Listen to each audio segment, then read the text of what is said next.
வணக்கம்ங்க. நம்ம அப்டியூட்லேருந்து பிடிச்சிட்டு வந்த மாட்டை எவ்வளோதான் பக்குவமாக பார்த்தாலும் இப்படி ஆகி போச்சுங்க. என்னாச்சுன்னு பார்த்தீங்கன்னா, நின்றுருந்த மாடு அப்படியே கீழே விழுந்துருச்சுங்க. நாங்களும் ஏதோ கால்சியம் இது குறைஞ்சி வச்சோன்னு மருந்தெல்லாம் வாங்கிட்டு வந்து ஊற்றி பார்த்தோமுங்க. ஒன்றும் வேலைக்கு ஆகலைங்க. உங்களுக்கே தெரியுமுங்க, மாடு சனையாக இருந்தால் நம்ம எவ்வளோ பக்குவமாக பார்த்தோம்னு. நின்றுருந்த மாடு கீழே இருந்தோடனே பதட்டமாக போச்சுங்க. அதனால நாங்கள் வீடியோ எடுக்காமல் விட்டோமுங்க.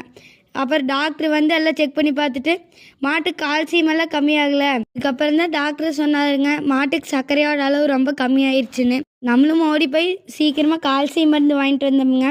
மருந்து ஊற்றியும் வேலைக்கு ஆகலைங்க. இப்போ டாக்டர் வந்து ஊசி மாத்திரையெல்லாம் கொடுத்துட்டு போய்க்கிறாருங்க.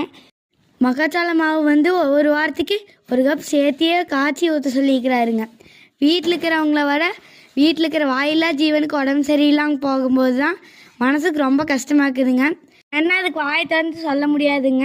நாம தான் எல்லாம் பார்த்து தெரிஞ்சுக்கணுங்க. கூடவே மக்காச்சோள தட்டே போட சொன்னாருங்க.